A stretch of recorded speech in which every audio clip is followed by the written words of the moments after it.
Steven Kotler कहते हैं कि जब मैं 30 साल का था ना, मुझे लाइम डिजीज हो गया था जिसकी वजह से 3 साल तक मुझे बेड पर रहना पड़ा। 3 साल के बाद मेरे डॉक्टर्स ने मेरी दवाइयाँ बंद कर दी क्योंकि मेरी स्टमक लाइनिंग से इंटरनली ब्लड निकलता रहता था और मैं 24 घंटे में बस 3 या 4 घंटे ही उठ के कुछ काम कर पाता था। मेरा माइंड ऑलमोस्ट हमेशा बंद रहता था, मैं कुछ क्लैरिटी से सोच नहीं पाता था, ना ही मैं बॉडी पेन के कारण चल पाता था। इतना ही नहीं, मेरी मेमोरी भी बुरे तरीके से इम्पैक्ट हो गई थी। मुझे कुछ याद नहीं रहता था कि रिसेंटली मैंने किया क्या है। उस वक्त मुझे लग रहा था कि मुझे सुसाइड कर लेना चाहिए क्योंकि मैं अपनी फैमिली एंड फ्रेंड्स के लिए एक बर्डन नहीं बनना चाहता था। और इन सब इमोशंस के बीच एक दिन मेरी फ्रेंड मेरे पास आई और बोली, चल सर्फिंग करने चलते हैं। मुझे बहुत अजीब सा लग रहा था कि मेरी दोस्त इस हालत में मुझे ऐसे कैसे बोल सकती है। ना ही मेरी हालत ठीक थी और मुझे सर्फिंग किए हुए भी 5 साल हो गए थे। और लास्ट टाइम जब मैंने इंडोनेशिया में सर्व किया था ना, तो मैं ऑलमोस्ट डूब गया था।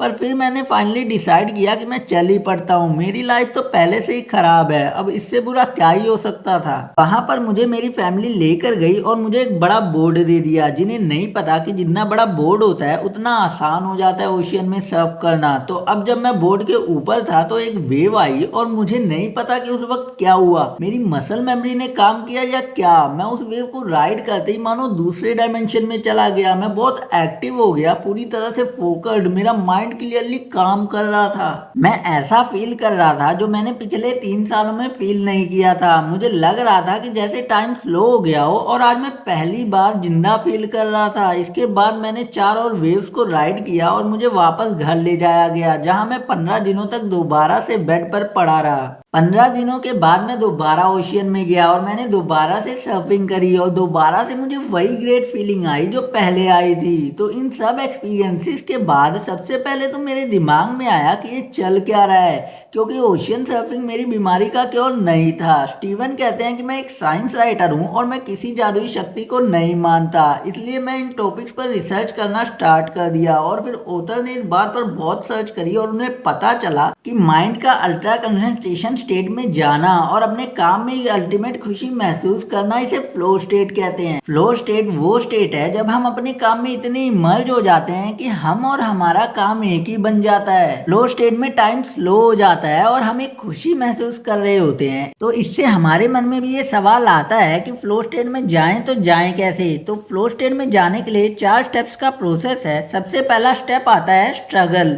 ये कहता है कि सबसे पहले तो हमें अपने ब्रेन को ओवरलोड करना है इंफॉर्मेशन से। फॉर एग्जाम्पल, अगर एक बिजनेसमैन को एक फ्लो स्टेट में जाना है तो उसे अपनी फील्ड के बारे में बहुत सारी इंफॉर्मेशन गेन करनी पड़ेगी, कंटिन्यूसली उसकी बुक्स पढ़नी पड़ेगी और उसे रिसर्च करनी पड़ेगी। जितनी इंफॉर्मेशन हो सके उतनी इंफॉर्मेशन कंज्यूम करनी पड़ेगी। इस स्ट्रगल फेज में ब्रेन में कोर्टिसोल हमारे सिस्टम में पंप होता है, जो कि एक स्ट्रेस हार्मोन है। इस वक्त हमें लगेगा कि हमारी प्रॉब्लम सोल्व ही नहीं हो सकती और ऐसा लग रहा होगा कि मैं फ्लो स्टेट में जा ही नहीं सकता। लेकिन जब हमारे साथ ऐसा हो तो समझ जाओ कि हम फ्लो स्टेट के फर्स्ट फेज में आ चुके हैं। नेक्स्ट स्टेप है रिलीज। फ्लो स्टेट में आने से पहले हमें रिलीज साइकिल में आना पड़ेगा, यानी हमारे दिमाग में जो स्ट्रेस बढ़ चुका है उस स्ट्रेस को हमें पहले रिलीज करना पड़ेगा, जो कि हो सकता है एक एकदम डिफरेंट काम करने से या मूवी देखने से, डांसिंग या एक्सरसाइज कर सकते हैं, वॉक पर जा सकते हैं, एक्सेट्रा। जैसे ही हम रिलीज साइकिल में आ जाएंगे तो हमारी बॉडी नाइट्रिक ऑक्साइड रिलीज करेगी, जिसकी वजह से कोर्टिसोल जो कि स्ट्रेस हार्मोन है वो कम हो जाएगा और हमारी बॉडी में फील गुड हार्मोन जैसे कि डोपामिन या एंडोर्फिन रिलीज होंगे। इसके बाद थर्ड फेज आता है फ्लो। जब रिलीज साइकिल के बाद हम अपना काम दोबारा करने लगेंगे तो थोड़ी ही देर में हम फ्लो स्टेट में चले जाएंगे, यानी ऐसी मूवमेंट आ जाएगी जहां पर हम अपने काम को एंजॉय कर रहे होंगे। हम एक्स्ट्रा ऑर्डिनरी क्रिएटिव हो जाएंगे, नए नए आइडियाज आ रहे होंगे, हर काम हमें आसान लग रहा होगा। इसके बाद नेक्स्ट फेज आता है रिकवर।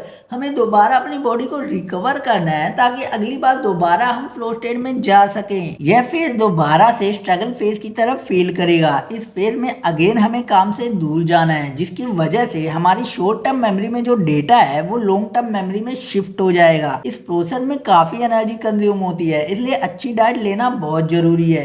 बस हमें एक बात याद रखनी है कि फ्लो स्टेट ही एक ऐसी ऑप्टिमल स्टेट है, इसके अलावा हम ह्यूमंस के पास कोई और सुपर पावर नहीं है। तो अगर कोई सुपर पावर है तो वह यही है कि क्या हम बार बार फ्लो स्टेट में जा सकते हैं या नहीं। ऑथर कहते हैं कि बहुत बहुत से लोग कंप्लेंट करते हैं कि इन चारों स्टेप्स को फॉलो करने के बावजूद वो फ्लो स्टेट अचीव नहीं कर पाते। इस पर ऑथर का कहना है कि वह एक गलती करते हैं कि वो फ्लो स्टेट में जाने के लिए खुद को बहुत ही डिफिकल्ट काम दे देते हैं। अब ओबियसली अगर हमें आगे बढ़ना है तो हमें खुद को पहले की कैपेबिलिटी से मुश्किल टास्क देना ही पड़ेगा, लेकिन जो हम खुद को चैलेंज दे रहे हैं वो 4% से ज़्यादा नहीं होना चाहिए। फॉर एग्जाम्पल, अगर आप एक बार में 25 पुशअप कर लेते हो तो आपको उसे बढ़ा के 26 कर देना है और फिर अगले दिन 27 कर देना है। ये नहीं करना कि 25 से सीधा 30। और 4% से खुद को चैलेंज करना बहुत आसान होता है। अगर हम बार बार ऐसा काम करते हैं और खुद को 4% से इंक्रीज करते हैं तो हम कुछ ही सालों के बाद कंपाउंड होकर अपनी फील्ड में मास्टर बन जाएंगे। तो इस वीडियो की लर्निंग ये है कि अल्ट्रा सक्सेसफुल लोगों का साइकोलॉजिकल फैक्ट यही है कि वो फ्लो स्टेट में जाकर मास्टर बनते हैं, जिसके लिए 4 स्टेप्स का प्रोसेस है: struggle, release, flow and recover. I hope ये वीडियो आपको अच्छी लगी होगी। और हाँ, ये सारी बातें हमने आपको स्टीवन कोटलर के book the rise of Superman से बताई हैं। तो ऐसी और इन्फॉर्मेशनल वीडियो देखने के लिए चैनल को सब्सक्राइब करना ना भूलें।